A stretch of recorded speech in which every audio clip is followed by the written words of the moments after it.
ó pẹ́ bóyá akọ́lọ́dún wá pé bàbá bàbá ó pẹ́ bóyá ọ̀rọ̀ wa fara hàn ó pẹ́ bóyá akọ́lọ́dún wá pé bàbá bàbá ó pẹ́ bóyá ọ̀rọ̀ wa fara hàn ọ̀rọ̀ bá fara hàn tán báwo la ṣe fẹ́ ṣojú lọ a kì í tẹ̀wọ̀n bọ̀ láàyè ká tún lọ́rẹ́ ẹni ọ̀rọ̀ bá fara hàn tán báwo la ṣe fẹ́ ṣojú lọ́wọ́ ẹ a kì í tẹ̀wọ̀n bọ̀ láàyè ká tún lọ́rẹ́ ẹni.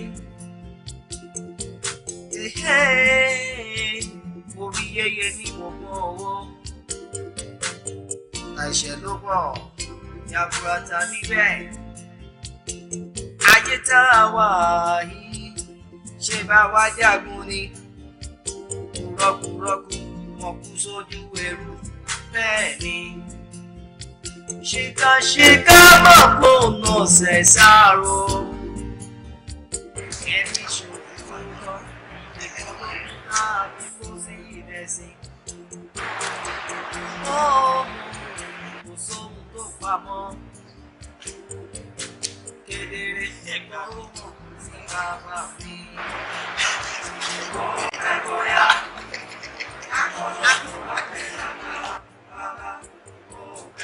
Ṣé ẹ rí wọn ni? Mo rí wọn fi wọn lé ọmọdé ló ń ṣe wọn ọmọ ẹgbẹ́ wọn ni. Ọlọ́bẹ̀ ṣé nítorí obìnrin ló fi sọ̀rọ̀ sí wa báyìí? Ẹ̀yẹ́ ká fún wọn respect gan ni o. Wá ọlọ́bẹ̀ ni abẹ́ta kò ṣẹnu ẹ̀ kí ọ̀rọ̀ tó ń sọ yìí kó bàá má kó yá jẹ́ bí báyìí. Kí ló dé? Sagbara fìyẹn lẹ̀ ṣé torí ikú tó gbé sẹ́gbẹ̀ẹ́ ló ṣe ń ṣọ́ rẹ̀? Àwọn bá forí bẹ́ẹ̀ owó ti gbọ́. Kí ló dé? Kí ló ṣẹlẹ̀? Kí ló ṣe yín? Máa gbà mí yọ̀ mí. Àsìkò tí mo ti jókòó sí báyìí ni bọ̀bọ́ yìí ló ti ń ṣẹ́jú tó ń garùn tó ń lọlẹ̀ tó ń lọ òkè kò yé mi. Fàwọn gáà sílẹ̀ jàre, wọ́n lè ti yó bọ́ ṣe wà ẹ́, wọ́n ti ló ń pa wọ́n. Ó dá mi lójú pé wọ́n ti yó lóòótọ́. A jẹ́ pé àwa tó ti ń pa pọ̀.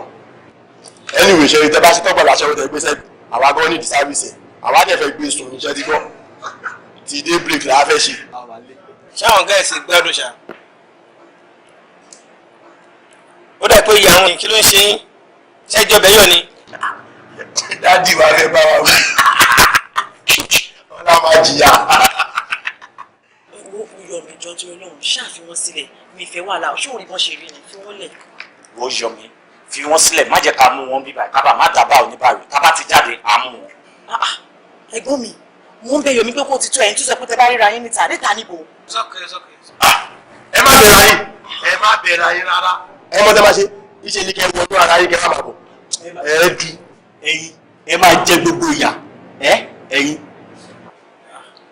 Mo rò pé ẹ̀pọ̀ lọ́wọ́ àwọn tán ní àbí ẹ̀pọ̀ lọ́wọ́ tán ní ẹ má kó ọ̀rọ̀ tó wà lẹ̀ ẹ fẹ́ kọjá ní ẹ̀bẹ̀ kọ̀ tá bá ti kó ń bì ẹ̀yẹn ṣàpàdé wọn dà kẹlórí yín. Ṣòkòrò yẹn jẹ ni. Ilé ìgẹ̀ máa kó lè jẹ. Wo kò ní ìdí.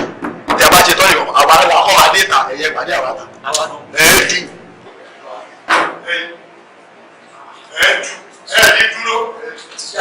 Àádọ́ lè yí ta. Jọ̀mí àwọn bọ́ọ̀sì ní ìtìyà kìtì. Wọ́n ní ìtìyà. Àwọn ilé jẹ́ ká lọ rẹ̀. Àjẹ́ ló bẹ̀ gà.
mo mú ọmọ ìbí ọmọ mi ni. In fact, òun ni group managing director ilé-iṣẹ́ mi. Ṣé ó wá yẹ kí Yomi fi irú ilé ìsan fún mi? Yomi pa mí lọ́mọ. Ó pa mí lọ́mọ. Mayor, whatever happens, a máa ṣe sùúrù náà ni. Ṣẹ̀rí gbọ́? A béèrè lọ́wọ́ ẹ̀hún tó rí lọ́bẹ̀ kó tó wà lọ́wọ́. Ṣe sùúrù, ó ti wà custody wa already. Àbí?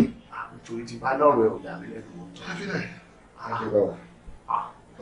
Ọkùnrin àgbà. Akíndàbò. Ọ̀nà pàkọ́ mi lẹ tún mú Yomi gbà.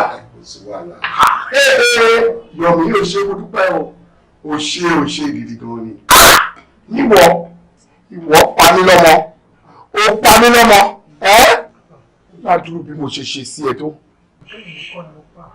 Èmi kọ́ ni mo pa kí n fẹ́ pa iná ọmọ fún ọ̀rẹ́ mi ló láyé mi pẹ̀lú àdúrà kan tẹ́ ti ṣe fún mi ẹ̀ ṣàkíyèsí mi. Kí ló fẹ́ pa fún? Kò sí fẹ́ pa fún sáà. Òun béèrè lọ́nà kí ló fẹ́ pa fún? Very simple. Èmi náà rò bẹ́ẹ̀ pé ọ̀rẹ́ àti kékeré ni ṣùgbọ́n bàtà wa pa mí lọ́mọ nǹkan. Wo jẹ́ kí n sọ fún ẹ èmi gan ò ní jáwọ́ lọ́rọ̀ ẹ àfi tí bá rí i pé mo gbá ẹ̀ ní lára ẹ̀. Mayor ẹ má ṣe yẹn o ṣe mọ̀ pé kì í ṣe ohun tó tọ́ kí ẹ dá ṣẹ̀pá lọ́wọ́ ara yín ẹ dẹ̀ rọra sọ̀rọ̀ ẹ má torí pé inú ń bí yín láti gbọ́. Ẹ jọ kí ló dé tíwọ náà ṣe bẹ́ẹ̀. Ọ̀gá ní ìpààyàn rí àwọn pípù táwọn ọmọ dojú ìjà kó àwọn bá wa jà ní àwọn tájọ́ ń jà ní ẹgbẹ́ kí n fẹ́ pa fún sàpèjádó orí tí bàbá ti ṣe fún mi kí lè rí mi tí n bá pa sà èmi kàn. Má sọ yẹn ó simple ìdí tó fi pa ni wípé o fẹ́ gba ipò ẹ̀ ni o fẹ́ gba ipò ẹ̀ ni bẹ́rù bá ti pẹ́ lé alájọbí náà máa ń bù. ipò láì bá yín tán ṣó ṣe ṣe ní sà. ìkà ẹjọ́ tó ń rò kàn wá látijọ́ eré.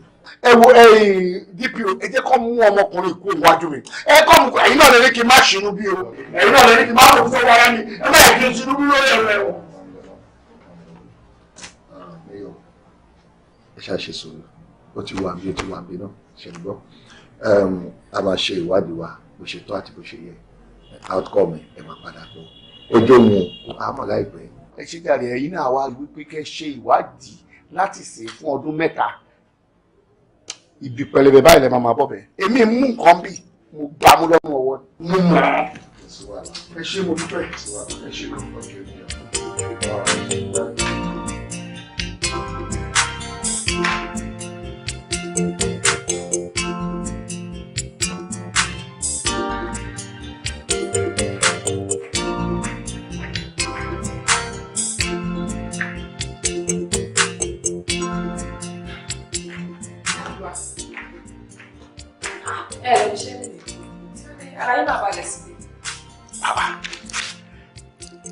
ṣé kò yẹ kí n tiẹ̀ máa sinmi sílẹ̀ lẹ́ẹ̀kọ̀ọ̀kan ni dàbí lóhùn iṣẹ́ ta ti ń ṣe bọ̀ láti ìgbà èwe ta ṣe ta fi di àsìkò yìí o àbí wo tiẹ̀ mọ̀ pé ara ti ń dára àgbà.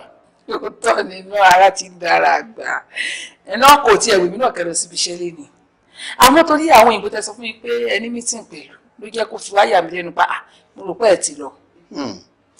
bẹ́ẹ̀ ni tẹ̀yìn obìnrin rí ìyẹn ni pé kò tiẹ̀ fìgbà kan wọ̀n ẹ́ pé kí n jáde ńlé iṣẹ́ àjókòó tiẹ̀ kí n fara mọ́ ẹ. ṣé kò dáa ni. ó dá anyway inú mi dùn pé o ti rántí appointment mo ní pẹ̀lú àwọn ìbò yẹn ṣùgbọ́n yẹn Yomi Adams ló máa mójútó. Adams. kò sí ohun tó wà nílé iṣẹ́ yẹn tí kò lè mójútó. pẹ̀lú ọ̀rọ̀ bàtàbàtà tẹ sọ pé yẹn àtàwọn òyìnbó yẹn máa sọ Yomi Adams á wá ṣojúṣe yẹn. kí ló fi Yomi Adams pè náà wò jẹ́ ń sọ fún ẹ my dear kò sí nǹkan kan tó wà nílé iṣẹ́ yẹn tí Yomi Adams tí ò lè handle he is tested and trusted.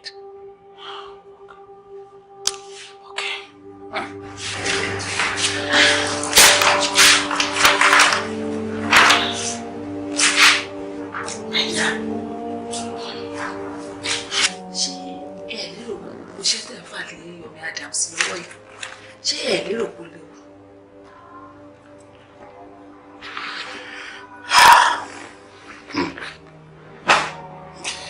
My dear ṣé bó pẹ́ bóyá mi ò ní rìtáyà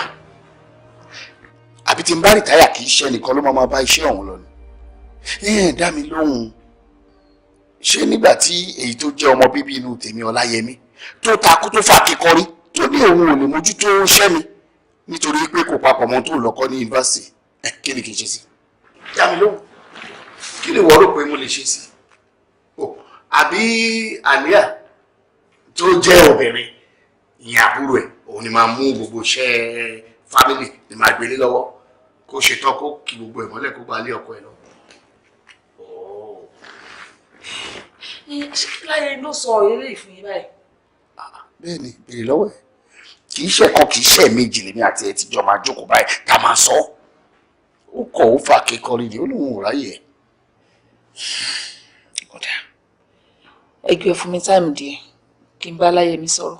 Ìdùnnú tèmi gangan ló máa jẹ́ tí Láyẹmí tí ó bá gbọ́rọ̀ sí ẹ lẹ́nu tó lè wà mójútó family business.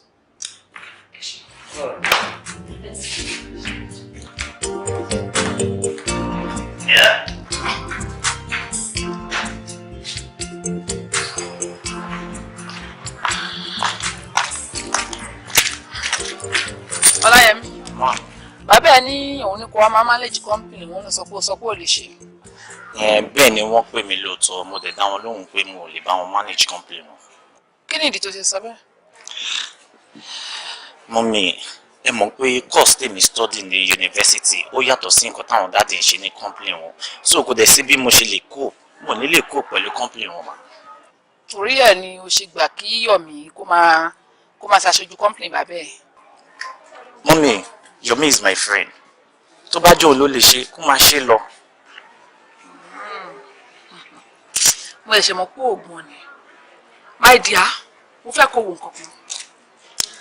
Ká bá sọ pé ó máa pẹ́ tó bá lọ yá ńkọ́.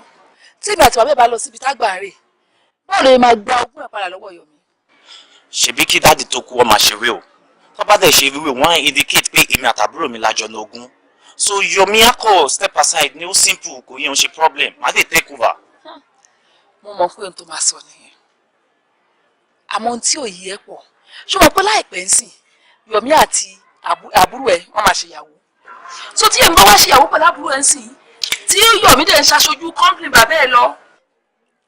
Tó bá wà lọ gbẹ̀yìn wá lọ dà ń kọ́ báwo ló yẹ fẹ́ ṣe? Ṣé o mọ̀ pé tí Yomi bá dẹ̀ ìyàwó ẹ̀ máa gbè sẹ́yìn ẹ̀ ni?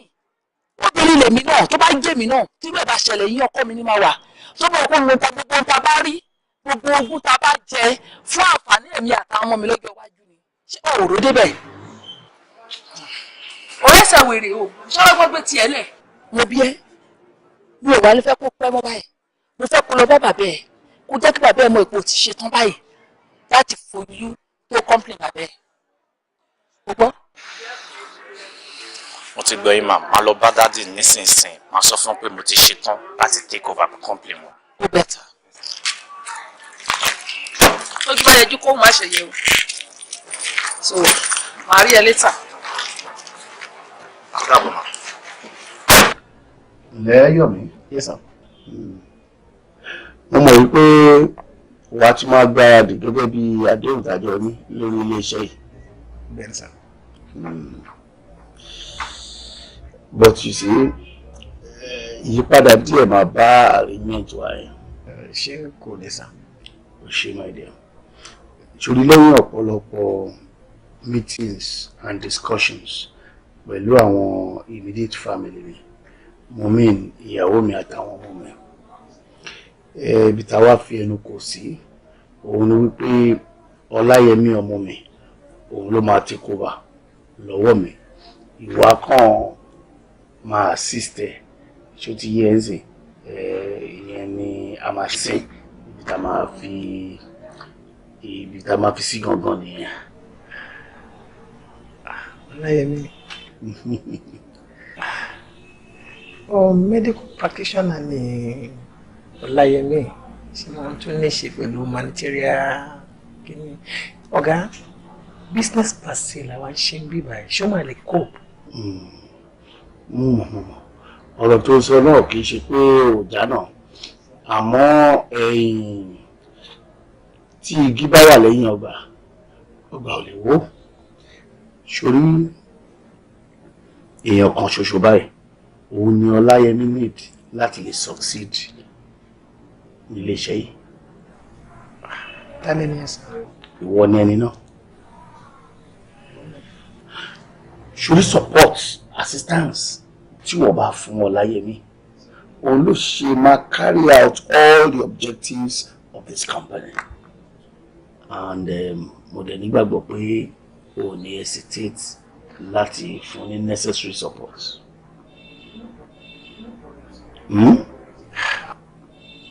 No problem, sir.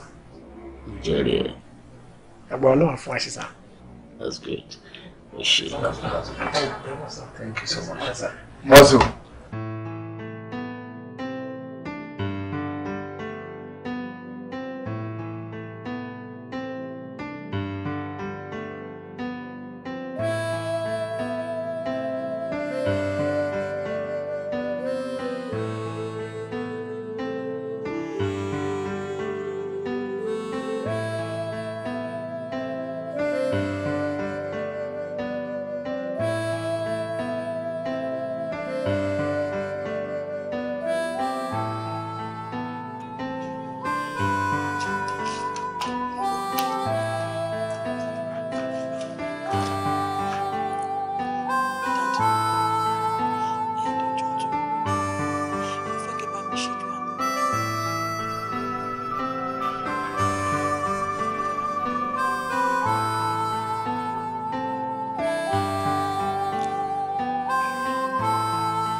ṣòro case tá a bá lọ changes díẹ̀ máa wà ńbẹ̀.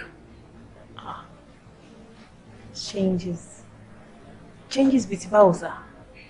ó ṣe ṣùgbọ́n pé for now we support prosecution against Yomi but ó máa wà reversed ní báyìí mo fẹ́ kó defend Yomi ni mo fẹ́ kó defend ẹ ni.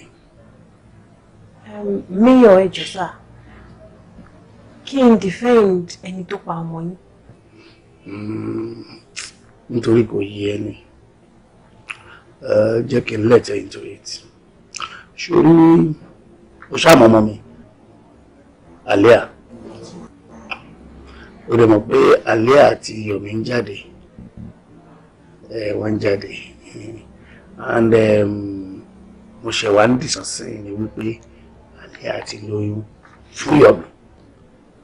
Wow. Wọ́n náà wí bẹ́ẹ̀ kí ni ká ti wá gbọ́ tábàtì ẹ̀ láàrin fi Alia fún Yomi gẹ́gẹ́ bí ìyàwó ṣé ní ọjọ́ ìkúnlẹ̀ kan ní bàbá ọmọ dàkà ló wà lọ́gbà ẹ̀wọ̀n lọ́mọ olúwa ẹ̀ ìdí nìyẹn tá a ṣe ń láti rí bá a sá.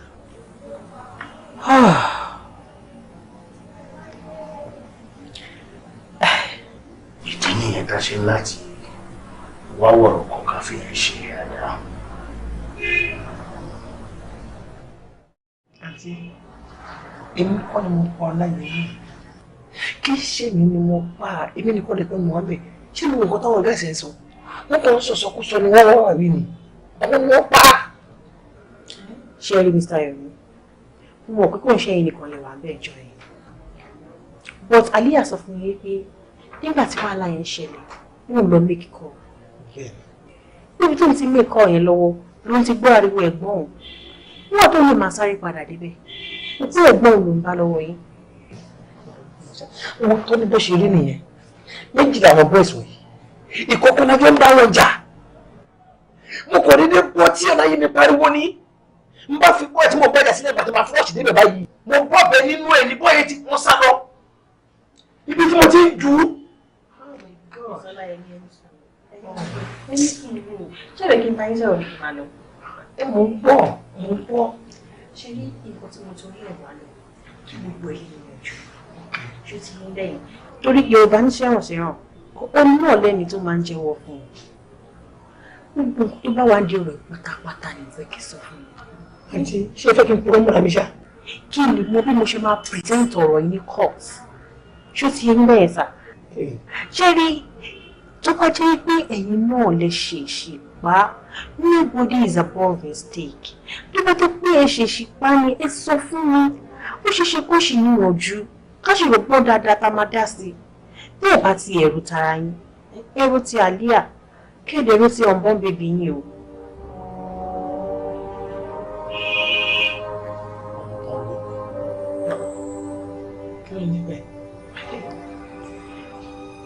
ẹ̀yin ò mọ̀ pé Alia ti lóyún Alia ti lóyún o ó lè jẹ́ kó yé wa wípé ẹ̀yin ni lòun lóyún fún.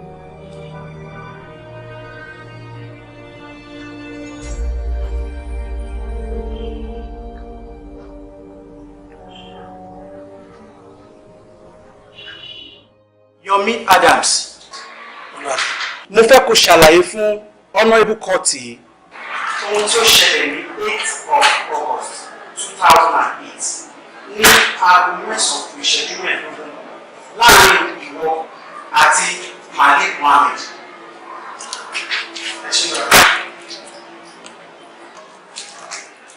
On the 8th of August 2008 ní dédé aago kan ọ̀sán ni Alia ló pè mí tó lóun fẹ́ bá mi sọ̀rọ̀ pàtàkì kan pé ọ̀rọ̀ náà kìí dẹ̀ ṣe ọ̀rọ̀ orí aago. ọjọ́ láti bọ́ sí ọjọ́ tí èmi àti ọ̀rẹ́gbọ̀n náà máa ń ṣe ayẹyẹ gbọ́dọ̀ parí master of the university. àwọn sì pàdé sí bá ní alẹ́ kò jù bẹ́ẹ̀ lọ lù àmì. kí ni àjọṣepọ̀ tó wà láàrin ìwọ àti Alia yàtọ̀ sí wípé òun bá bàbá wọn ṣiṣẹ́ ó sì tún jẹ́ àbúrò ọ̀rẹ́ ẹ̀. ìyàwó àfẹ́sọ́nà ní alẹ́ àjẹsí mi kódà a ti ṣe ètò mọ̀mẹ́mọ̀ láàrin ẹbí méjèèjì. ok kí ni nǹkan tí àlíyà wa sọ pé òun fẹ́ bá ẹ sọ ní alẹ́ ọjọ́ yìí. gbogbo nǹkan dàrú ni lẹ́tà ni mo ṣẹ̀ṣẹ̀ mọ̀ yí pé àlíyà fẹ́ sọ fún mi pé òun ti ní oyún ni ṣùgbọ́n kò ní àǹfààní láti bá mi sọ ìkọ̀kọ̀ ní alẹ́ ẹjọ́ náà mọ́ nígbà tí gbogbo nǹkan yí padà. ok máa bá ọ̀rẹ́ lọ. lẹ́yìn ìgbà tí adébàtà sọ ní àpàdé ọ̀gbẹ́ni Malik Mohammed àti ọ̀rẹ́ tí wọ́n dúró tí wọ́n ṣàbẹ̀ sí ní gbìyànjú láti dá wàhálà sílẹ̀ láàrin àwa pẹ̀lú wọn lórí pé wọ́n fẹ́ fẹ́ ẹnìkan wọ́n fẹ́ ẹnìkan. lẹ́yìn ìgbà tí yàtọ̀ àpọ̀jù ká wá lè bára wájà wọ́n ṣàlérí lẹ́ka àti bí wọ́n ṣe lè dènà dè wá níta. èmi pẹ̀lú Malik Mohammed la kojú síra tá à ń bára wájà tí Ọláyẹmí àti ọ̀rẹ́ tó lè fèsì ara wọn. olùwàmí mo kọ̀ dédé gbọ́ ìró igbe lójijì ni pé ooo nígbà tí màá fi yí padà tí màá dé ibẹ̀ báyìí Ọláyẹmí ti sọnù wọn á rí i pé ọ̀bẹ ni wọ́n fi gún ní inú. ọ̀bẹ. bẹ́ẹ̀ ni olúwa mi. ta ló ní ọ̀bẹ láàrin Ọláyẹmí àti Wándé Òjó. Ọláyẹmí kì í gbọ́ bẹ́ẹ̀rin Wándé Òjó ló nà bẹ́ẹ̀. ẹ wọ́n Ọláyẹmí ọmọ get inside me kò ń ṣe wàhálà. ṣùgbọ́n nígbà tí wọ́n ṣe àyẹ̀wò fingerprint wọ́n rí wípé ọwọ́ ẹ̀ wà ní ara ọ̀bẹ yìí báwo ló ṣe jẹ́. ó ṣeé ṣe kó rí bẹ́ẹ̀ olúwa mi nítorí pé èmi ni mo gún ọ̀bẹ yìí yọ nínú ẹ̀. now according to Alia's report wọ́n ní kí o tó súnmọ́ Láyẹmí ti kú. ta ni ó wà níbẹ̀ nígbà tí wọ́n tún súnmọ́ o. lẹ́yìn èmi pẹ̀lú ọ̀rẹ́ Malik tí a jọ ń bára wa jà àti Wándé Òjó kò jù bẹ́ẹ̀ lọ àyà tó fi Àlíyà tó ń pariwo pé ẹgbà wá tó ń pẹ́ nǹkan tó yàn sọ ní ìjà á jù bẹ́ẹ̀ lọ. thank you ìṣèlú. You may step down. Wándé Òjó mo fẹ́ béèrè ọ̀rọ̀ kan ṣoṣo ní ọwọ́ ẹ̀ ta ni ó gún Láyẹmí Akínwálé pa ní 8th of August 2008. ọ̀gbẹ́ni Yomi Adams ojú ẹni ojú mi báyìí ló ṣe mọ́bẹ̀ tó gún pa. thank you ẹ ṣé olúwa mi.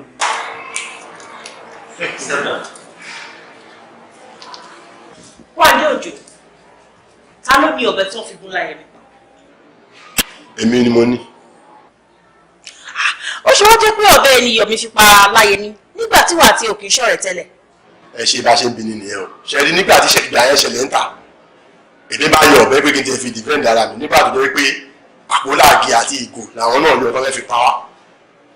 ibi tá a ti ń fà á ni Láyẹmí bá dé ni Láyẹmí bá ní kó má bá wa jà mọ́ Yomi ṣáà ní dandan òun máa pa wá ni o bó ṣe ti Láyẹmí ṣubú nìyẹn ni Láyẹmí bá fìdí jálẹ̀ mo lérò pé ìdí tó fi jálẹ̀ ló dùn òun náà bó ṣe dìde báyìí ló bá ti Yomi padà bọ́ ìbẹ̀rẹ̀ sí fẹ́ máa tọ́tún bára wọn jà nìyẹn o bí Yomi ṣe súnmọ́ mi tó já ọ̀bẹ ìgbà lọ́mì nìyẹn ló bá fi gún kún lẹ̀jẹ̀ bá ta èmi gan bá pariwo àfi bẹ́ẹ̀ ni pé wọ́n ti mí ara wọn tẹ́lẹ̀.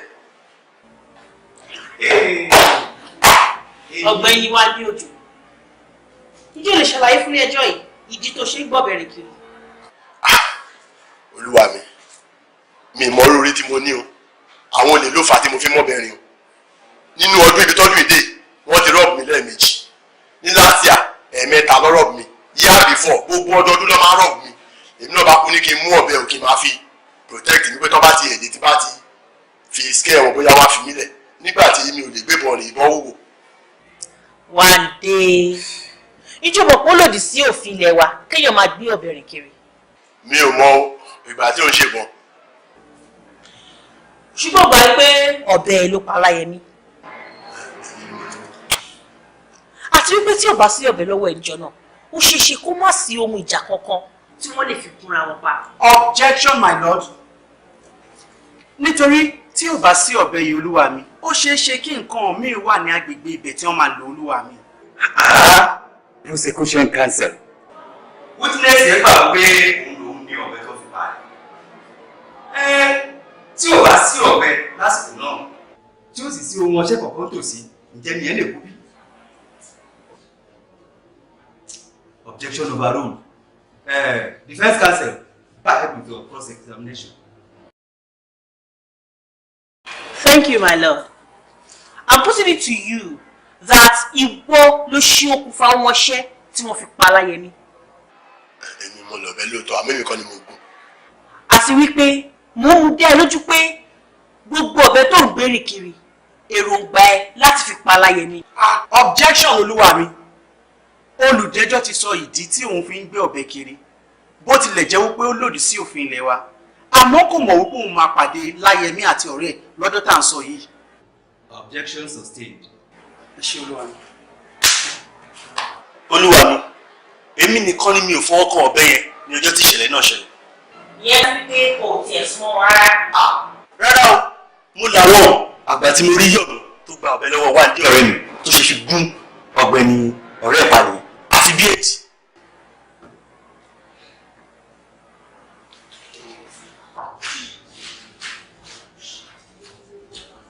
Ẹ jọ̀ọ́ mà, kí ni ẹ rí ní alẹ́ ọjọ́ tí ìṣẹ̀lẹ̀ yìí gan? Lálẹ́ ọjọ́ yẹn mò ń bọ̀ láti ibi iṣẹ́ ni mo ṣàdédé rí arákùnrin tó dúró sọ̀kan ẹ̀ tó mú ọ̀bẹ tó fi gún ọ̀rẹ́ ẹ̀ páláyà títí tí arákùnrin yẹn fi dákẹ́. Ẹ ṣé. Thank you, my lord. According to you, madam, ẹ sọ wípé wọ́n fi ọ̀bẹ gún páláyà. Well, according to medical reports, wọ́n sọ yín pé ikùn wọn ti gún. Èmi ò mọ̀, ṣé mọ̀ pé ibi tí èmi wà ó jìnnà síbi tí wọ́n ti ń jà. So ó possible kó jẹ́ pé bóyá ikùn àbáyà. Èmi ṣáà rí pé wọ́n ṣáà mú ọ̀bẹ òun ló fi gún paṣá. Ọ̀tẹ̀ èmi ṣáà rí nìyí. Mr. Okonkwo, how long have you been a security guard? Thank you, my lord. Me, Okonkwo, you don't tell me I don't do security work. Over 15 years, I don't do for service. I don't work with bank and filling station. Where I work now, they decided that this man kill person now. Can you tell us how the killing happened? Thank you, my lord. Now that I go for where I work, now I hear this heavy sound. I come out to say, what will happen? Now I see this man and this man. They separate this man. This man, they fight that man when he died. Suddenly, this man let this man and dagger take a sugar shiku for night, remember? For my corona high. That is it happen. Corona high. Thank you, Mr. Okonkwo. Ẹ ṣé olúwa mi. I never see this kind of thing for my life before. Thank you, my lord.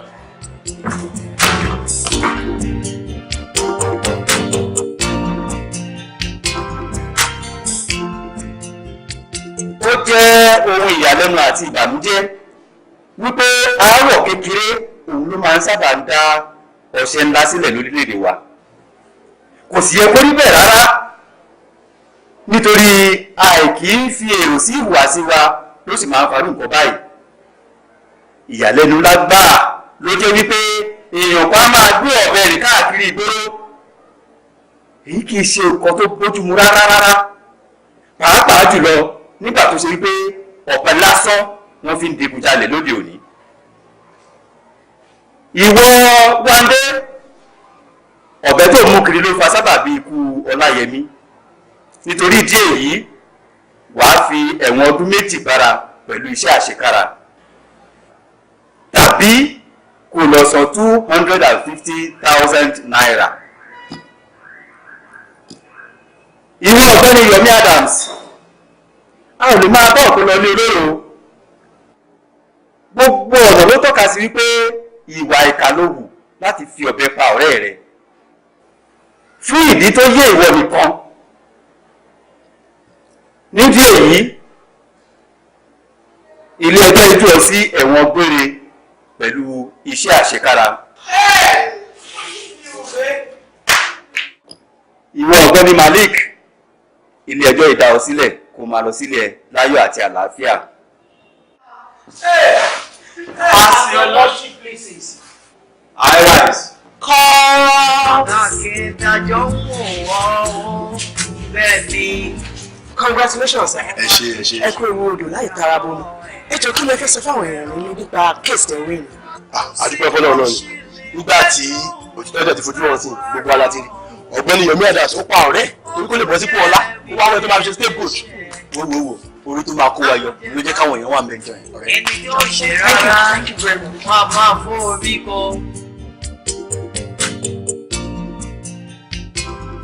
ọmọ rẹ̀ kílẹ̀ tó pọ̀ òṣìkà ohun rere àti fẹ́ bàjẹ́ tán. ọpẹ́ fún Ọlọ́run pé ọ̀rọ̀ tá a mọwọ́ tá a mẹsẹ̀ Elédùmarè ṣe kí ni òkú wa yọ ń bẹ.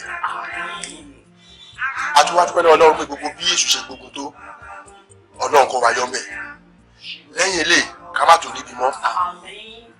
lẹ́yìn eléyìí ká má wẹ̀ nínú owó. ká má wẹ̀ nínú ọlá.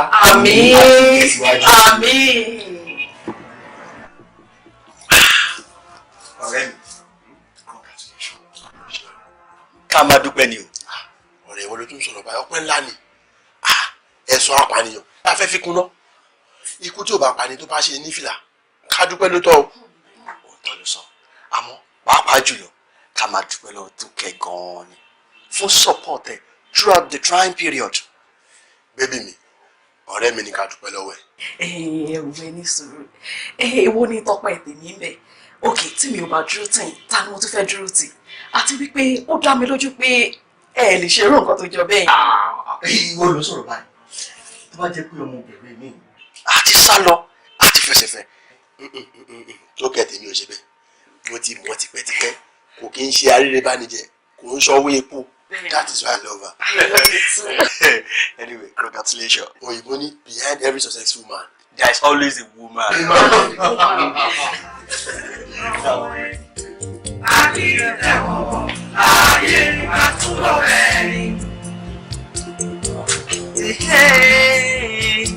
orí yẹyẹ ní gbogbo ọwọ́ àṣẹ ló pọ̀ yàgùràtà níbẹ̀ ayé tá a wà yìí.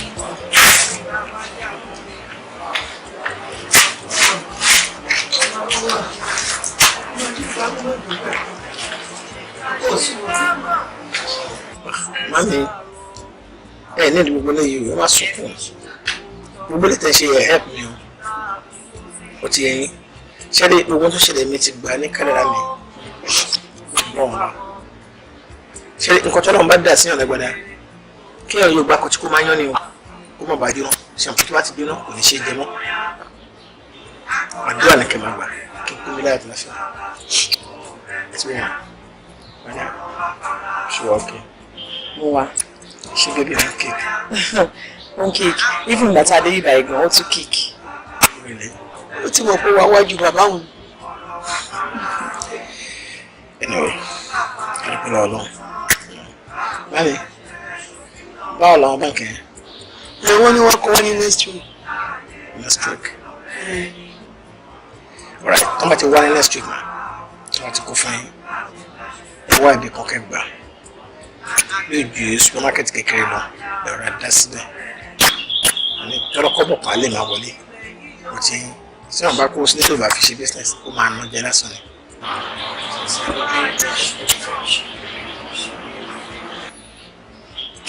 ẹ bá mi tọ́jú ọmọ yìí ẹ bá mi tọ́jú ẹ̀ gan-an ṣé ọlọ́mọ abẹ́yẹn ṣàṣà obìnrin ló lè ṣe nǹkan ló ṣe o ṣàṣà obìnrin ni ẹ bá mi tọ́jú ẹ̀ dáadáa. ọmọ gidi tí ẹ ní tó bá jọmọ mi á nílé ọlá náà ti bí owó rẹ lè jìyà àmọ́ ọmọ ni.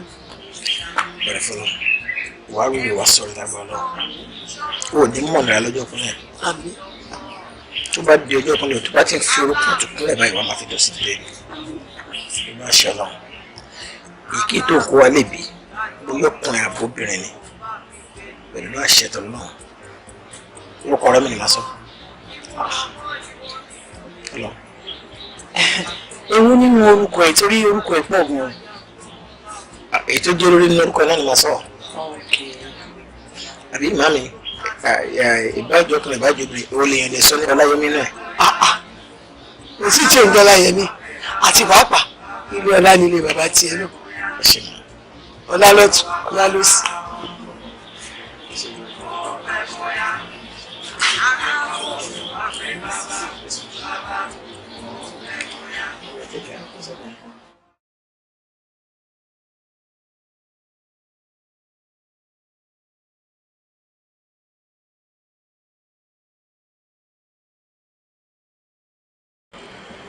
Ṣòrí láì sọ fún mi bó ṣe wọlé mo mọ̀ pé nǹkan kan ń ṣe ẹ́. Kí ló ń bọ́dà ẹ̀, kí ló ṣe ẹ́? Ní àlá burúkú kan tí mò ń lá lẹ́nu ọjọ́ mẹ́ta. Àlá Joseph alálà ó dà jẹ́ kí n gbàlà tó là. Mo lálàá wípé ìyàwó Yomi Adams ó bí ọmọ yẹn wá jáde láti inú ẹ̀jẹ̀ ó wá bá mi ó ń béèrè lọ́wọ́ mi pé ibo ni bàbá òun wà. Ó bí ọmọ jáde nínú ẹ̀jẹ̀ wá ń béèrè lọ́wọ́ ẹ̀ kí n tiẹ̀. Malik sori alágọ̀ o ṣáà máa ń gbóògbé àwọn ọ̀dọ́ tó ní alágọ̀ àti pẹ́lẹ́ kejì ní pé ọmọ tó ti bì tí ó pé tó bá bí tọ́mọ kò ṣó ẹ̀ kó máa dúró jíjọ́ kejì tí ò tí mọ bàbá ìyàwó ló wá ń bè lọ́wọ́ wọn kí n tiẹ̀ pẹ̀lú ẹ̀. Ọmọ tó ṣẹlẹ̀ nǹkan tó rò sùn ló fi lálàá o ṣe ti gbọ́ má dàrẹ́ láàmú rárá. Ilé yàtọ̀ sí nǹkan tí mo ti sùn mo kọjá ẹ̀ àti wípé ọ̀rọ̀ bọ̀bọ̀ Yomi yìí wọ́n fún mi ní serious headache. Mo fi Ọlọ́run ṣẹlẹ́rìí almost every time tí n bá ti rántí nípa bọ̀bọ̀ yìí ṣe làyà mi máa lágara. Àyà ẹ tó lágara bọ̀bọ̀ yìí ó jẹ́ máa ṣe rẹ̀ léṣe. Bọ̀bọ̀ yìí gbàgbé ọ̀rọ̀ Yomi náà kò sọ̀rọ̀ lórí ọ̀rọ̀ Yomi yẹn mọ́. Kò ṣe gbàgbé báyìí ó tiẹ̀ wá ní nǹkan tí mo ń rò wípé kàsákò ló ń lò yìí. Kàsákò lè fún kíni? Good. Kàbásákò ń lò yìí tàbá débi tá à ń lọ a máa pe ẹnìkan tá a bá mọ̀ a dẹ̀ máa jẹ́wọ́ wípé àwa la rán bọ̀bọ̀ ilé wọn so that conscience are clear, conscience gbogbo wa máa clear. Malik a máa jẹ́wọ́ pé àwa la rán Yomi lọ sẹ́wọ̀n mí ni pé àwa la pààyàn. Malik ṣé kò ṣe pé o ti ń yàwó rẹ̀ ṣá? Ọ̀rọ̀ wèrè kọ́ leléyìí o òdodo ọ̀rọ̀ ni mo sọ. Òdodo ọ̀rọ̀ ni wọ́n sọ lẹ́nu báyìí. Malik gbọ́ra òdodo ọ̀rọ̀ lélẹ̀. Bẹ́ẹ̀ni nítorí pé kí ni tí irọ́ bá lọ lógún ọdún ọjọ́ kan lòdodo máa bá. Bọ̀bọ̀ sórí that is not gba the same part tí irọ́ bá lọ gba left tí òdodo gba right wọ́n lè fẹ́ pàdé ara wọn. Má sọ̀rọ̀ báyìí jẹ́ ká jẹ́wọ́ kan tó ká wa so that conscience wa máa clear jẹ́ à jẹ́wọ́.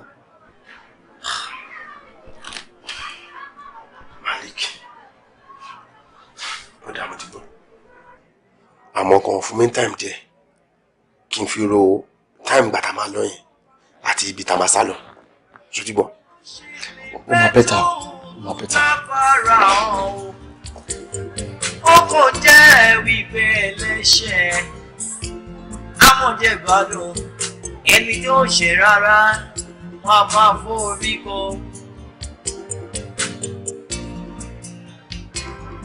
Owó kílẹ̀ tó po òṣìkà ohun rere àti fẹ́ bàjẹ́ tán.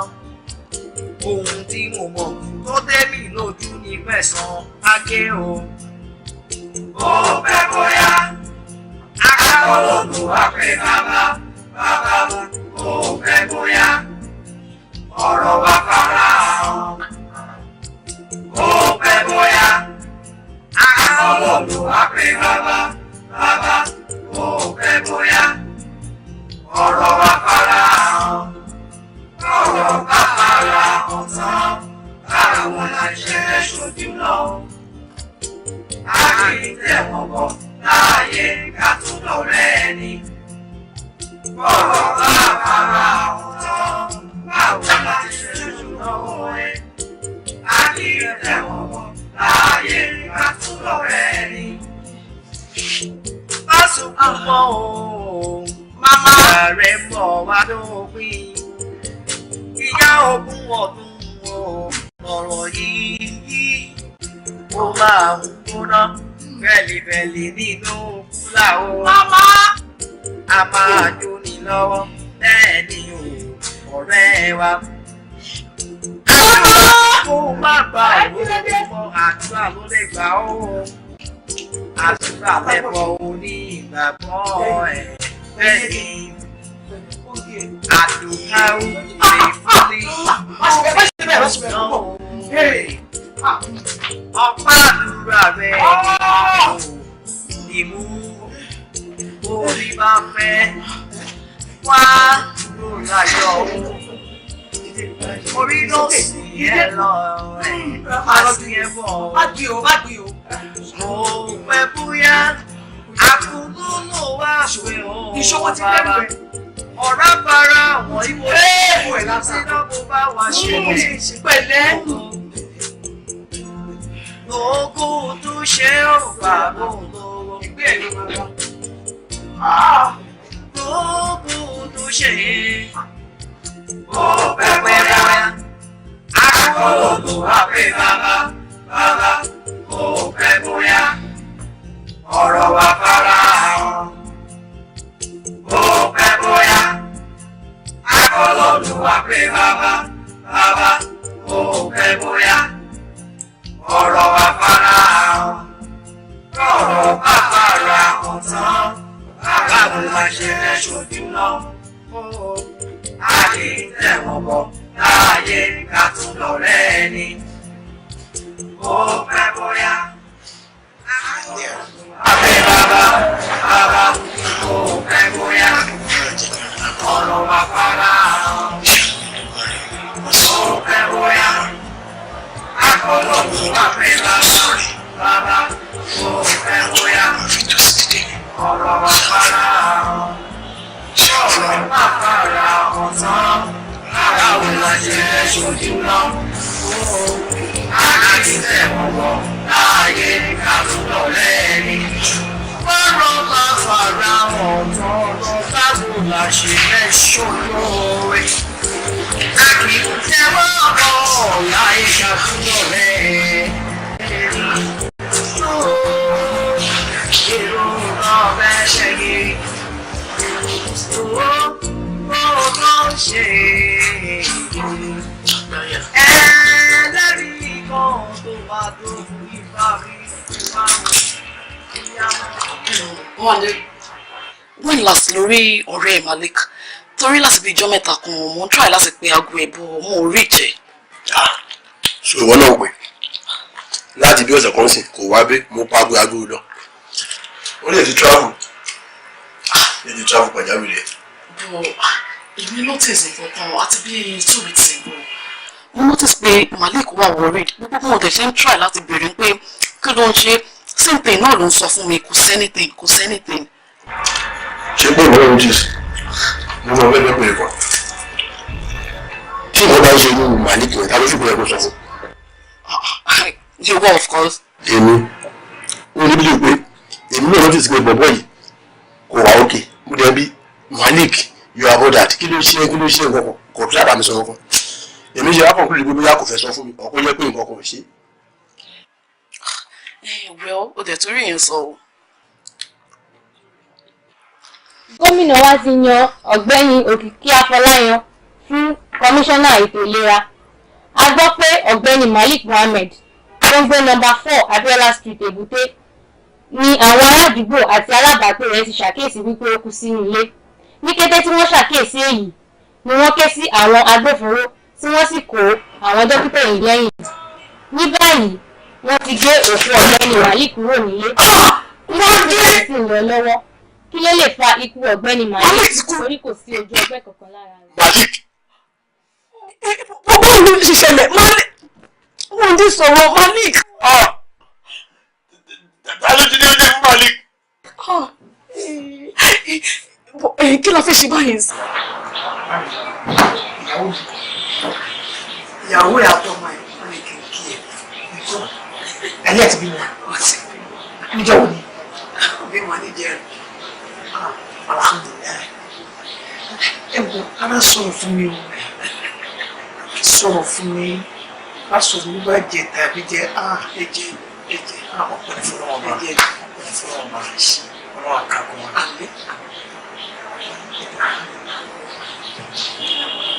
Ṣé ẹ gbàgbé orúkọ tí mo sọ fún yín? torí ẹ̀gàn ni mo ṣe wá bí kí wá bí ẹ pé ṣé lórí àdéhùn orúkọ ìlú ìwọ. Mami mi ò yẹ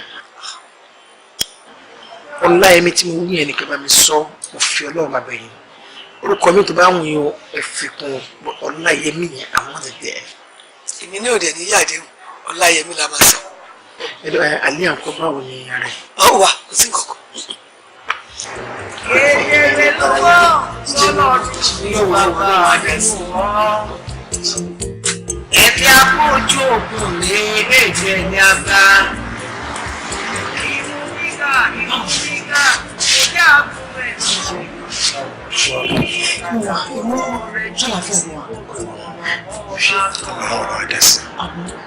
Ṣé kò sẹ́ni? Tó bá rò kó tí o jẹ́ ìwọ̀n fífa. Àbá kiri dájọ́ lẹ́ni ọba tí ń ṣe ìdájọ́ ẹ̀ abẹ́nifẹ́ràn. Kò sí bó ṣe lè fẹ́ tó lágbára ọ̀hún. Àwọn tuntun àlejò ayé. Ó kò jẹ́ wípé Ọláyẹmí. ẹ̀ṣẹ̀. Káàbọ̀ sílé ayé. Ẹni tó Wà á ṣe dàgbà. rárá Wà á wà dògbò. wá forí bọ́. Gbogbo ohun tó ń gbélé ayé ń tẹ̀lé wọn bá wọn ṣe. Ilé tó kò ṣìkà, ohun rere àti bẹ́ẹ̀ bàjẹ́ tán. Ohun tí mo mọ̀ tó débi lójú ní fẹ̀sán akérò. Ọ̀pẹ kọ́yà, akérò àpẹ bàbá. Ṣé iṣẹ́ àlàáfíà ló wà? Ọ̀pẹ kọ́yà, ọ̀rọ̀ wà bàbá. Ọ̀pẹ kọ́yà. Ọ̀gbẹ́ni kí ló wá ṣe tuntun ṣe iṣẹ́ òfin bàbá ẹjẹ́ sí báyìí ni ó mọ̀ pé out of risk ni mo ti mú ẹ jáde báyìí ó láti ṣe gbọ́dọ̀ fẹ́ ṣe pápá ni o.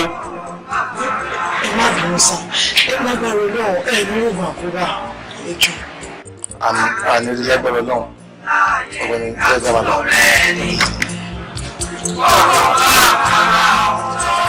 Báwo la ṣe lọ́wọ́ ẹ̀? A kì í tẹ̀wọ̀ ayé àtúntò rẹ̀ ni. Má sunkún mọ́ o, ìyá rẹ̀ bọ̀ wá lópin. Ìyá ogún ọdún o, ọ̀rọ̀ yìí ó máa Ṣé o sí? bẹ́ẹ̀lì nínú fúláwọ̀. A máa ṣòro lọ́wọ́ Yọ̀mí kọ́. bẹ́ẹ̀ ni ọ̀rẹ́ wa. Yọ̀mí báwo? Ṣé bó ṣe ó ṣe ẹ̀jí ni?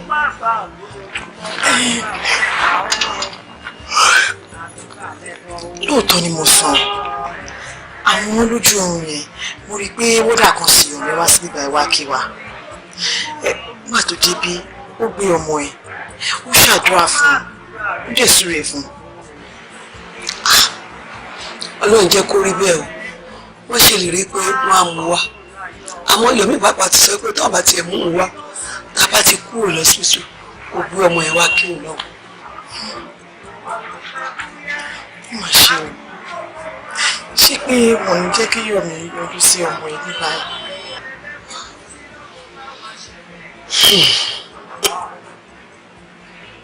Ṣẹ́jọ́ wọn ni ẹjọ́ wọn kúkú kọ́ ṣé bọ́lá má jà arógun àkóbá àdàbà. Àmì tó ṣe ó fà bóun lọ́wọ́. Gbogbo tó ṣe ó bẹ̀rẹ̀ rẹ̀. Àwọn olùkọ́ wà pé bàbá ó bẹ̀ bóyá. Ọ̀rọ̀ wà fara hàn. Ó bẹ̀ bóyá.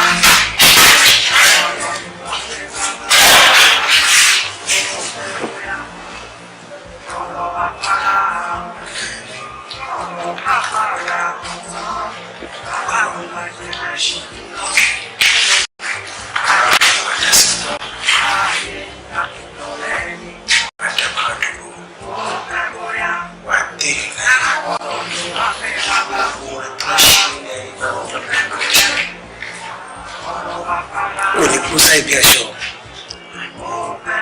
ó ní kú lẹ́nu bí ọwọ́,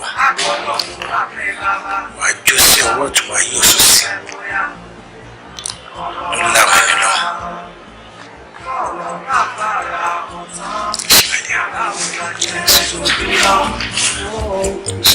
Ayé tẹ̀wọ̀ bọ̀, ayé kàbọ̀. bá fara hàn mọ́ ìdí tí mo ṣe ni mo fẹ́ rí kò sí lórí ọ̀rọ̀ àlíà. àlíà kí ló ṣe?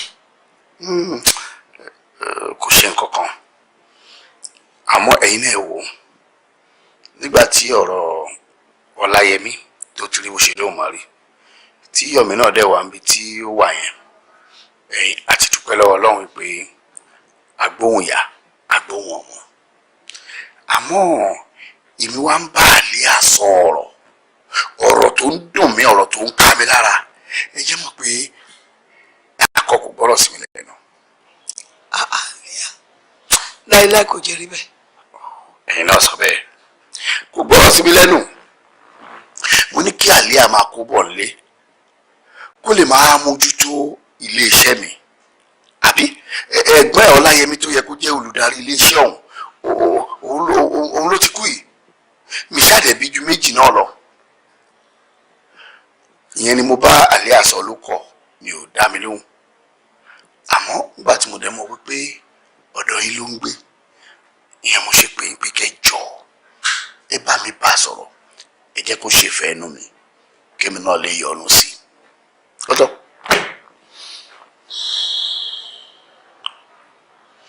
ẹ ṣe sà ẹ kú ọ̀rọ̀ ọmọ ọlọ́run ajé àjèrè wọn. àmín àmín àmín àmín.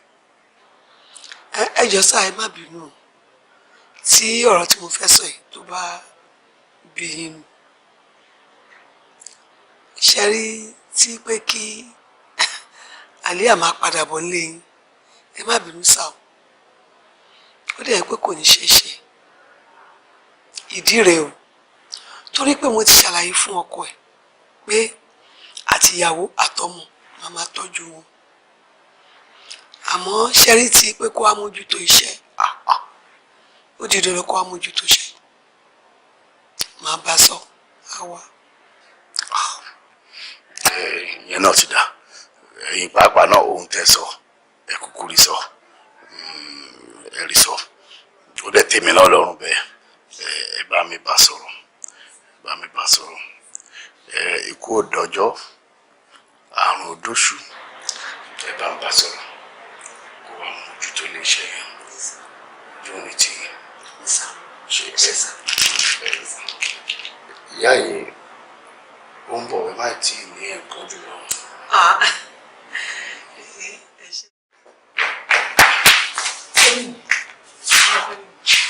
ìyá àlíà ọ̀rọ̀ àlíà mà ní òun kọ́ mi lómi ṣé kò mọ ìtumọ̀ irú predicament tí yọ̀mí ní ni kò mọ túmọ̀ ohun tó ṣẹlẹ̀ sí yọ̀mí rárá ni ṣé kò ríyàn ṣàlàyé ohun tí wọ́n pè ní life imprisonment fún mi àbí kí ló ń dúró dè tí ò wúbo mímọ́. èmi mọ̀ pé bẹ́ẹ̀ mi náà ṣe é rò lẹ̀ ṣe é rò torí lọ́kàn mi ó dàbí ẹni pé èèyàn kan fi wọ́n lọ́kàn balẹ̀ pé kò ní pẹ́ dé. àwa jẹ́ pé irú ẹni bẹ́ẹ̀ ó mú wọn gan ni ṣùgbọ́n nù tèmi ó dùn wípé èrò tèmi nìwọ náà ni. look woman gẹ́gẹ́ bí obìnrin ìwọ ló máa pé ọmọ ìjókòó wàá wá ṣe àlàyé ìtumọ̀ ẹ̀wọ̀n gbére fún. mi ò wá ní jẹ́ kó pẹ́ màá ṣe kíákíá màá bá sọ ohun tó ń jẹ́ òótọ́ ọ̀rọ̀ màá jẹ́ kó mọ̀ pé ilẹ̀ obìnrin ò pẹ́ ṣú kò lè jókòó ó láti fi èkún ẹsẹ̀ yóò wá fẹ́ jókòó dà ṣé kò jù bẹ́ẹ̀ lọ. kò jù bẹ́ẹ̀. ẹ fọkàn balẹ̀ ó ti di ṣíṣe.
ṣì ní pẹ́ tó bá fara hàn o.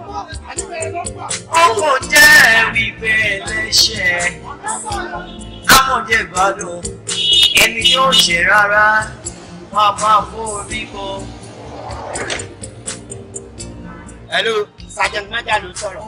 Ẹ máa bá kíláàsì kan bọ̀ bó wà ní pápá jẹ́ Kílẹ̀ tó kó òṣìkà òun rere àti ẹ máa bọ̀. Táàmì ẹjọ́. Daddy, èmi mo tún gbé first ní kíláàsì mi ní tẹ̀wé. Lóòótọ́. Mo win bicycle àti refrigerator ní inter-school quiz competition wa. That's nice. Next month la máa lọ fún final state competition ibi dẹ̀ máa represent school wa. Yeah, that's lovely. That's a baby. I love you so much. That means èmi ló fi mímọ̀ dùn gbà náà. Yes, ó fi akẹ́kọ̀ọ́ ní jọ mọ́mí ẹ̀ torí mi lákẹ́kọ̀ọ́ ní gan. That means pé ẹ̀yin méjèèjì mo fi jọ. Yes, ojú àmì. Mo tún fi jọ grandma náà. Torí grandma wà kẹ́mi nǹkan. Ó tọ́ ni grandma wà kẹ́rin pé ìjìyà láti tẹ̀lé. Sọ fún Ibrahim, give me just 2 minutes. For Ibrahim, we need discussion. Okay? Okay, I understand. Ẹ má pè ọ́. No, let's promise.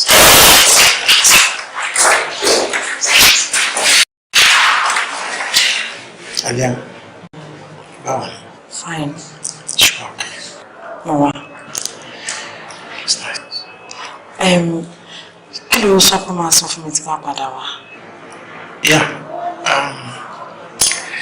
Kì í ṣe nǹkan kan tó pọ̀ náà. Aliam, mo dúpẹ́ lọ́wọ́ ẹ̀. Mo dúpẹ́ gan-an fún àdúró tẹ̀. Ó ṣe ọ̀rọ̀ àgbà mi dúpẹ́ fún ẹ.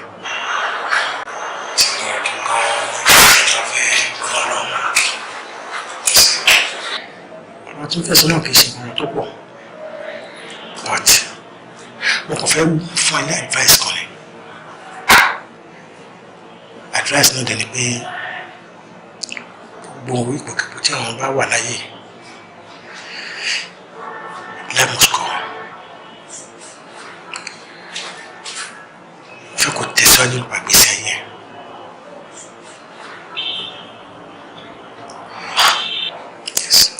Yomi, irú ọ̀rọ̀ ló sọ.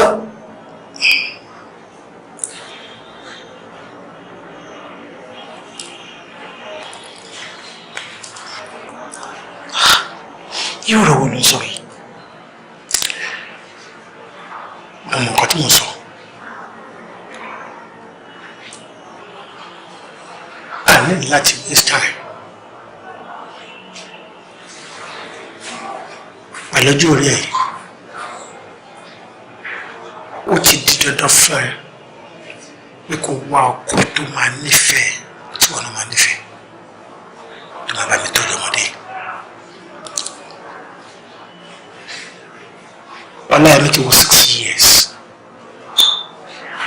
Tàbá rọ́pọ̀ mọ́jọ́ rẹ̀. Ìwé làbọ̀rọ̀ wá jókòó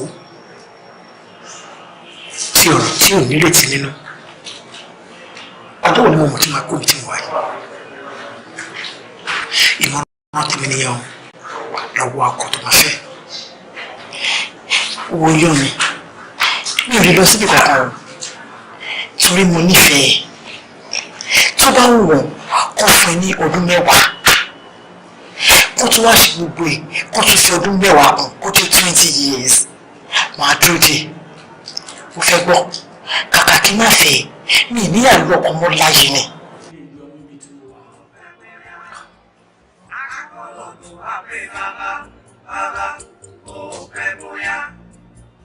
Ọ̀rọ̀ wa fara hàn, ó pẹ́ bóyá, akọ́lọ́dún wa pé bàbá, ó pẹ́ bóyá, ọ̀rọ̀ wa fara hàn.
ga o. So ìwọ ló pa ẹni ẹlẹ́ni. Iṣẹ́ èṣù ni sà. Iṣẹ́ èṣù ni. Bẹ́ẹ̀ ni iṣẹ́ èṣù ni sà. Iṣẹ́ èṣù ni. Iṣẹ́ èṣù ni. Ọ̀rẹ́ ẹ̀ kejì tí ẹjọ́ bá wọn jà yẹn ìbò ló ń wà. Malik. Ó lè producer. Ẹ ṣàṣẹ́rí after gba tí ìṣẹ̀lẹ̀ yẹn ṣẹlẹ̀ ṣe ni Malik chabez ní pressurize mi pé kí n lọ jẹ́wọ́ kí n jẹ́ ká lọ jẹ́wọ́ pé conscience òun ò jẹ́ kó ń gbádùn. Ìgbà ẹ̀dẹ̀kẹ̀rẹ́ mi ò tiẹ̀ rẹ́dí àti jẹ́wọ́ rárá bí mo ṣe mistakenly poison ẹ̀ yẹn sà. Ó poison ẹ̀. Ìmọ̀ mú sà. Ó ti wá kú báyìí. Ó ti kú jọ. Ìwọ náà ló pa. Ọmọ olórí kọ́ńtàkọ́ńtà yìí. Ọ̀daràn ni ẹ́ o tún pa ọ̀rẹ́ rẹ̀ náà bẹ́ẹ̀ náà o mọ̀ọ́mọ̀ náà ni èyí ó mọ̀ọ́mọ̀.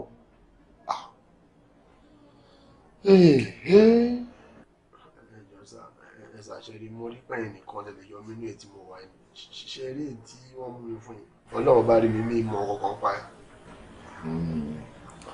Ó ti yé mi náà nísìn pé lórí ẹ̀sùn kan fi kàn ẹ́ yìí ò mọ nǹkan kan pa ẹ̀ mo rí i pé ó máa jẹ́wọ́ tó bá mọ̀ ń pa ẹ̀ náà. Àmọ́ eléyìí tó jẹ́wọ́ yìí ṣe tó bá délé ẹjọ́ wàá tún rò fún adájọ́ bẹ́ẹ̀. Bẹ́ẹ̀ ni sàmà sọ tó bá jẹ́ pé ọ̀nà àbáyọ máa wà bẹ́ẹ̀ máa sọ sà. Ìwọ fọkànbalẹ̀ lórí yìí fọkànbalẹ̀ òun láti rò gẹ́gẹ́ bí ṣe rò fún mi ni o gbọ́dọ̀ yàtọ̀ for any reason because gbogbo bó ṣe ń sọ fún mi látàárọ̀ ni mo ti rìkọ́ọ̀dù wọn sílẹ̀ ṣe mọ̀ pé tó bá lọ yàtọ̀ you are in trouble. Kò ní yàtọ̀ sà. Àjò yàtọ̀. Ẹ ṣe sà. IPO. Ẹ sà. Máa mú lọ. Kò sí bó ṣe lè fẹ́ tó bá fara hàn o. Yomi, ṣé òbí ní pé mi ò wá wẹ̀ láti jọ? Inú tẹnu ìní rárá inú ọlá inú mi ń kọ. Ó ń ṣe exam lọ́wọ́ tí ó bá ń ṣe bẹ́ẹ̀ ni ó yẹ kí mi àti ìjọ wá sí ìbàyẹn náà ni. Tó bá ti parí exam, ló ṣe kó wá kí ni àmì sí ara. Kò sí problem ó máa wá rẹ̀. Ìyẹn tí kò bá jẹ́ pé gbogbo àti kúrò mi bàyìí báyìí èlé ìrora yín lé.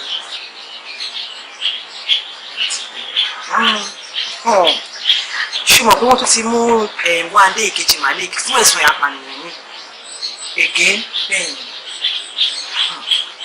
ó ti jẹ́wọ́ gan pé òun lòun pa ẹ̀gbọ́n mi Láyẹmí. Fáwọn ọlọ́pàá bí tẹ́lẹ̀. Ó jẹ́wọ́ fọlọ́pàá everybody tí mo tọrọ báyìí. Nǹkan tó kàn kù ni pé kó lọ sí court kó dẹ̀ jẹ́wọ́ ní ìṣojú adájọ́ pé òun lòun pa ẹ̀gbọ́n mi and he will be a free man. Kò sí bó ṣe lè fẹ́ tó bá fara hàn o. Ó kò jẹ́ wípé ẹlẹ́ṣẹ̀. Ẹlẹ́rìí tẹ sọ pé ó jẹ́wọ́ pọ̀ lòun báyọ̀ dà. Ẹni yóò ṣe rárá. Ẹlẹ́rìí tá à ń sọ̀rọ̀ nípa ẹ̀yìn olúwa mi ó kú sí àgọ́ ọlọ́pàá kí lè ní tó mọ́. Ọ̀gá! Ó kú bẹ́ẹ̀ ni olúwa mi. Kí lè bá mú arákùnrin bọ̀ àsìnú kóòtù? Please get him back to the prison. As your lordship pleases. Next case.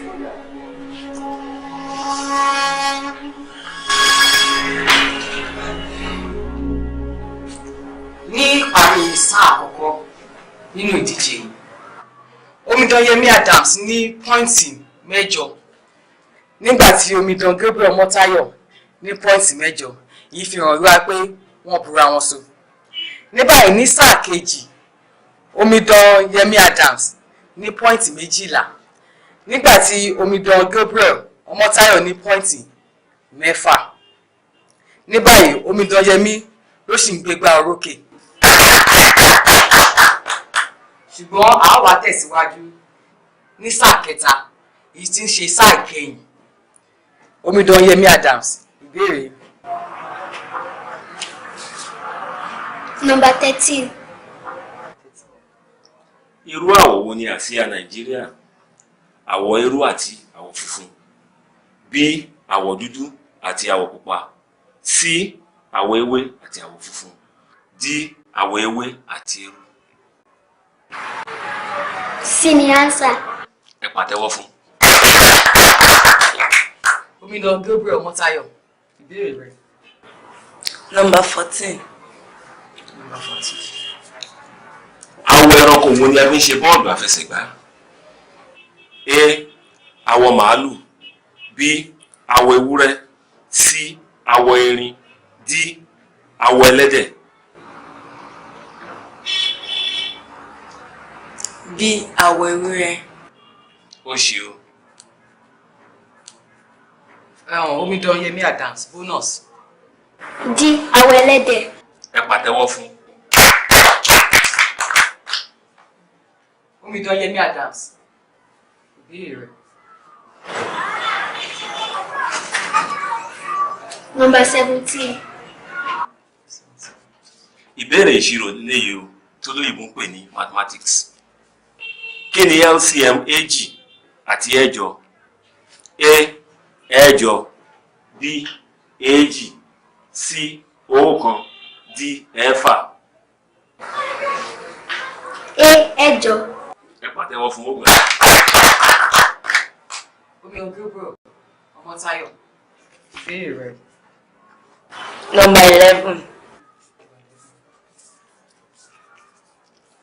Èwo nínú àwọn kan wọ̀nyí ni a máa ń wọ̀ sí ìkáwọ́ wa? A.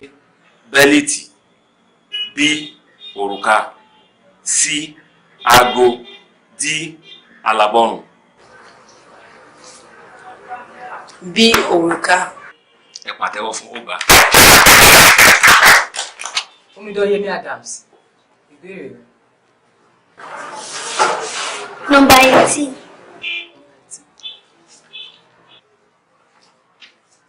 Oṣù wo ni oṣù kejìlá nínú ọdún lédè Yorùbá? A. Agẹmọ. B. Igbe.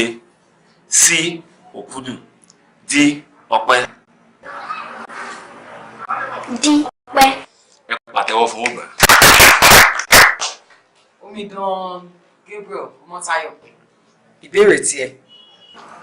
Number 16. Number 16. Ọjọ́ wo ni wọ́n ń pè ní ọjọ́ ajé nínú àwọn wọ̀nyí? A. Monday. B. Friday. C. Wednesday. D. Sunday. A. Monday. Ẹ pàtẹ́wọ́ fún ọgbà.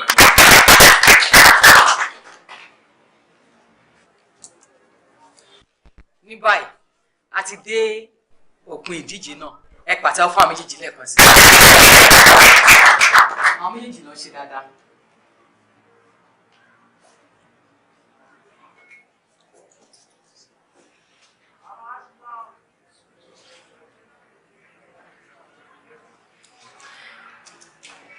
Omidan Gabriel Motayo ní 20 points. Ẹ fún ní àtẹ́wọ́. Nígbà tí Omidan Yemi Adams ní 27 points. Ẹ pàtẹ́wọ́ fún. Ló fi jẹ́ pé Omidan Yemi Adams ló gbégbá orókè. Ẹ fún ní àtẹ́wọ́.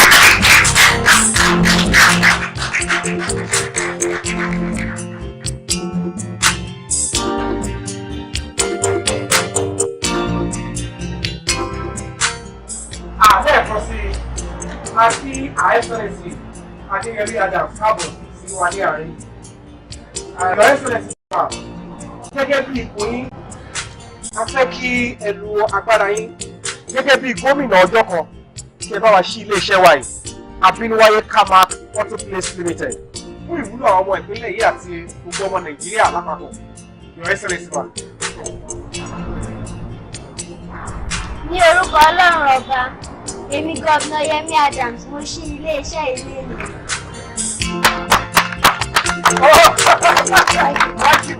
Ẹ ṣe lọ, ẹ jẹ́ kí àwọn olóyè.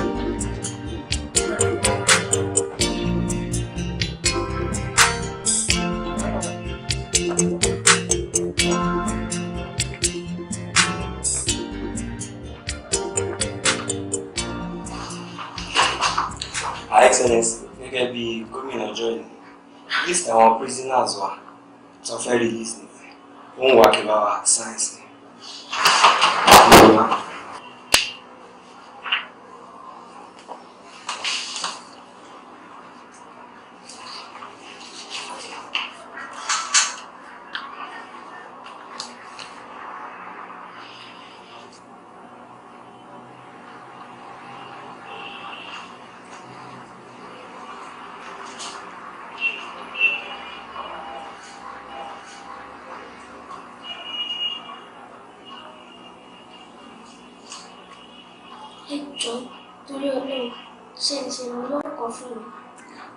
Your Excellency, we are at your service. Nǹkan tó bá ní ká ṣe la máa ṣe fún yín.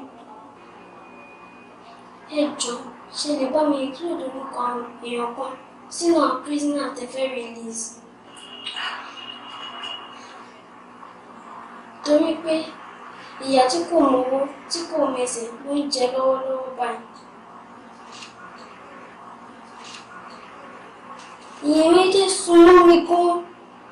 Ẹ jọ̀ọ́, ṣé lè bá mi release ẹ?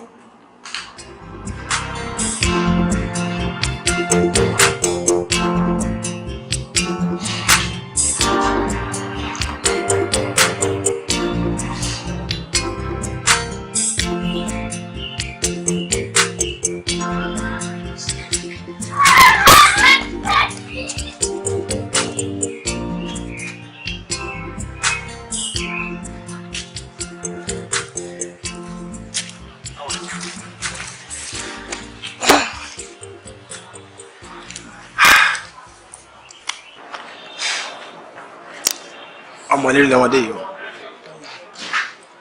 ọmọ lérí ni I thank you so much ọlọ́run wà pẹ̀lú ẹ I love you so much. Thank you. Let's go.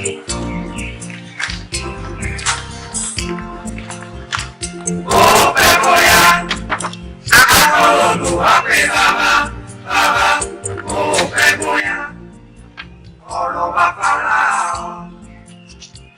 Ó fẹ́ bóyá akọ́kọ́ Olúwa pé bàbá ó fẹ́ bóyá ọ̀rọ̀ bá fara hàn.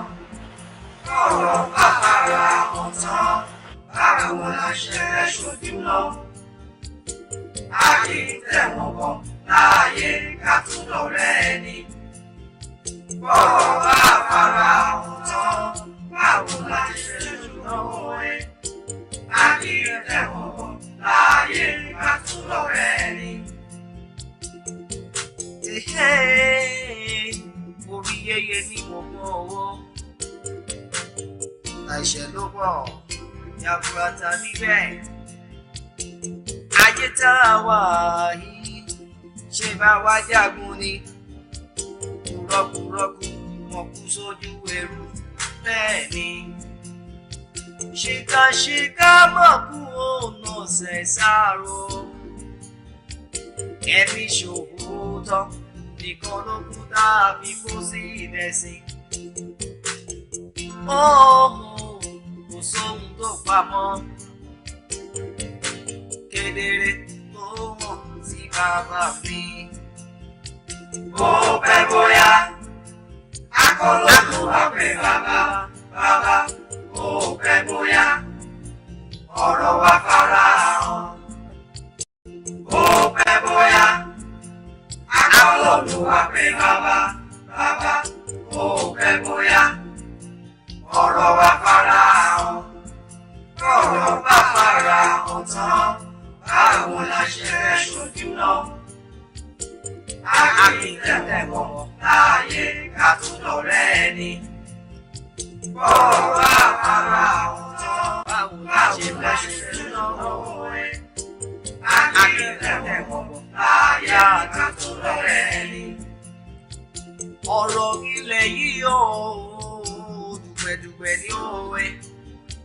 Bíbọ̀ lọ máa já sí náà mo mọ̀ pé bíire ni. Olóòótọ́ ní kú sí ipò ìkà àbílẹ̀ ni mo sọ. Ṣé bí aláìṣẹ̀ bó ṣe máa bá lọ nìyẹn? gbà mí o Ọlọ́run gbà mí lọ́wọ́ àríwí ìdàgbòní. Heaven is not in short of miracle, you still need your one. Aláàánú kan ràn sí mi. Aláàánú kan táyọ̀ mi náà fi yóò bá mi gbé ní.